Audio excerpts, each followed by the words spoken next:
BFM Business, BFM Crypto, le club. Amaury de Tonquédec. Bonjour à tous, c'est Club BFM Crypto, merci d'être avec nous. Chute de beaucoup d'alcool hier jusqu'à moins 30 voire moins 40% pour certains. Et bien certains petits nouveaux arrivants s'inquiètent. Est-ce la fin du bull run? On va leur répondre tout de suite, notamment avec Lilian Aliaga. Bonjour Lilian, cofondateur de Hawk Research. Et puis enfin, qui peut interdire Bitcoin? Personne, ce sont les mots de Vladimir Poutine il y a quelques jours. On en reparlera bien évidemment avec vous, Louis-Alexandre de Froissart. Bonjour. Bonjour Amaury. Associé fondateur de Montaigne Conseil et patrimoine. Et puis, bien sûr, on verra pour ceux qui ont la chance d'avoir fait des profits, si vous voulez les prendre, on ne peut que vous recommander ça. Il y a différentes options qui s'offrent à vous. On verra ça avec vous, Louis. Et puis enfin, on va voir que ça y est, certains notaires se mettent au crypto. Vous avez un partenariat intéressant à nous annoncer tout à l'heure. Louis-Alexandre, avant de parler du Bitcoin, vous regardez un peu ce marché des altcoins, ou alors c'est quelque chose que vous regardez un peu loin en disant bon, moi je reste quand même plutôt Bitcoin, maximaliste, je ne sais pas, mais en tout cas Bitcoin. Dans un portefeuille, les alts, ça va dépendre des saisons. On va être entre 5 et 10, 15% maximum du portefeuille. Ce sont des choses qu'on regarde. C'est-à-dire là, on est sur le moment où on pourrait commencer à pivoter pour certains. Certains clients qui ont sorti des petites plus-values Bitcoin, 4-5%, parce qu'ils sont sur des beaux multiples, ont tenté d'aller sur des alts, mais vraiment très doucement. Ce qu'il faut retenir, c'est que sur tous les marchés, quand il y a trop de dérivés, on dit que le dérivé fait le sous-jacent. C'est-à-dire quand il y a trop de paris, mais à force, ça arrive à dénaturer le marché. C'est ce qui s'est passé dans la liquidation de 2018. 2018, c'est au Chicago Mercantile Exchange, on peut faire des dérivés sur Bitcoin. À ce moment-là, la chute de 2018, moi je le vois arriver parce que je sais très bien que Goldman Sachs et d'autres vont jouer à la baisse. Voilà. Donc c'est quelque chose qu'on regarde. Pourquoi ? Parce que ça fait des déséquilibres. Soit des équipes parce qu'il y a trop de positions et que ça peut influer sur le sous-jacent, soit parce qu'on pense que ça va avoir un effet, quand c'est un plus petit marché comme celui-là, ça va avoir un effet de rinçage, en quelque sorte. Et il faut savoir qu'une hausse doit toujours passer par des respirations pour être solide. Donc si on n'a pas ces respirations de temps en temps, on ne peut pas repartir sur des bas de scène. En tout cas, le Bitcoin, lui, a été à 6 chiffres la semaine dernière, a passé le cap symbolique des 100 000 $. On est même allé jusqu'à 104 000 $, 103 000 ou 104 000 ? Non, c'est là. Voilà, bon, 104 000 $, on va dire. Donc, ce qui est assez énorme, ce qui est historique. Et dans ce contexte-là, Vladimir Poutine a dit qui peut interdire Bitcoin ? Personne. Louis-Alexandre de Froissart, est-ce qu'on peut revenir un petit peu quand même sur cette déclaration qui est historique aussi ? Bitcoin, kno может запретить никто. Voilà, c'est la traduction en russe. Voilà, c'est ce qu'a dit Vladimir Poutine, qui pour moi a lancé la 5e vague d'adoption de Bitcoin. Pourquoi je vous parle de 5e vague d'adoption ? Parce que la 4e était les institutionnels, nous on est en plein dedans, on ne va pas y revenir.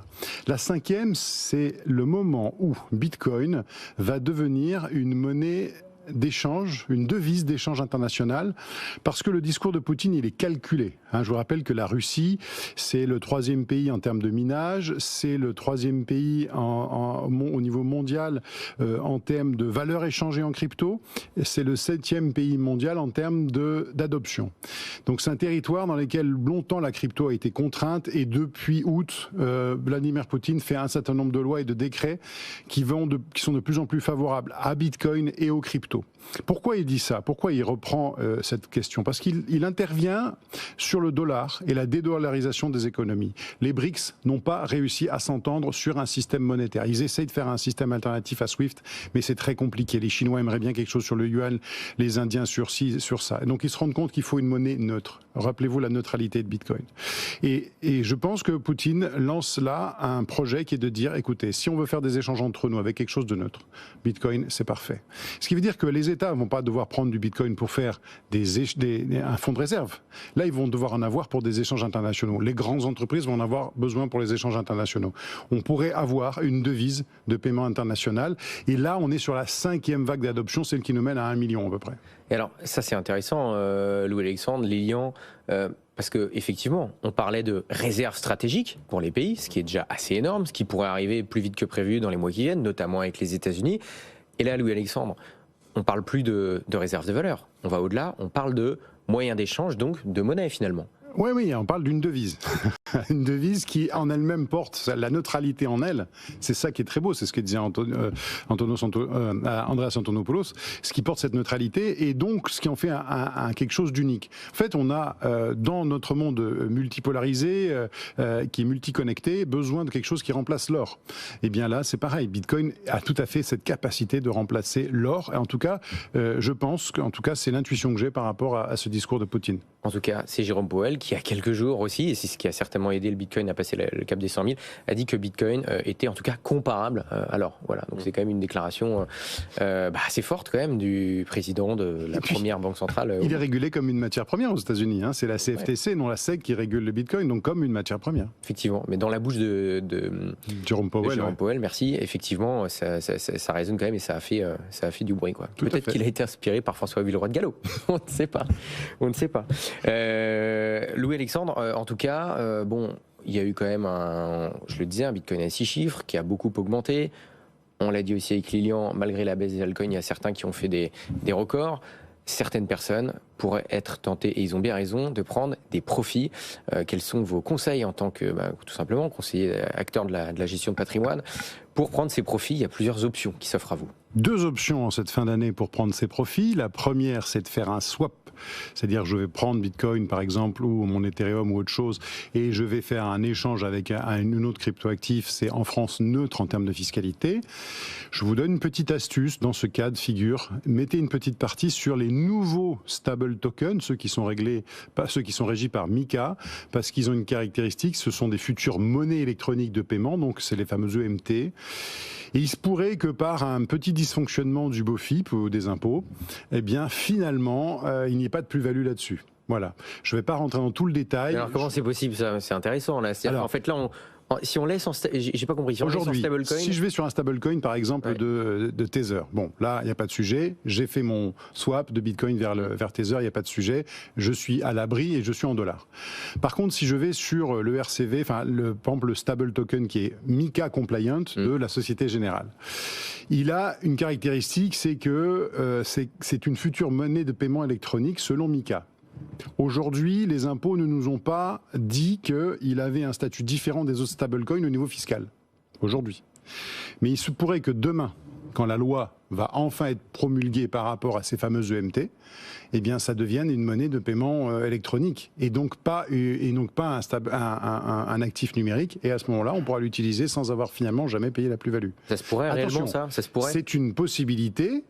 C'est toujours pareil, il faut être un peu opportuniste. On va pas tout mettre dessus, pas all-in là-dessus, mais on peut se dire, tiens, c'est quelque chose qu'il faut peut-être tenter. Si on a la possibilité de se diversifier, pourquoi pas le faire? Ça ne coûte rien et puis ça mitige les risques. Même plusieurs stables, plusieurs chaînes et aussi plusieurs sous-jacents, du dollar, de l'euro, peut-être d'autres monnaies et de l'or. Bon, et effectivement, pour tout simplement avoir de l'argent à mettre sur les stablecoins, il faut prendre des profits. Il y a aussi une autre manière de prendre Allez-y, ouais. Voilà, l'autre manière aujourd'hui de prendre des profits, c'est de faire des donations pour purger la plus-value.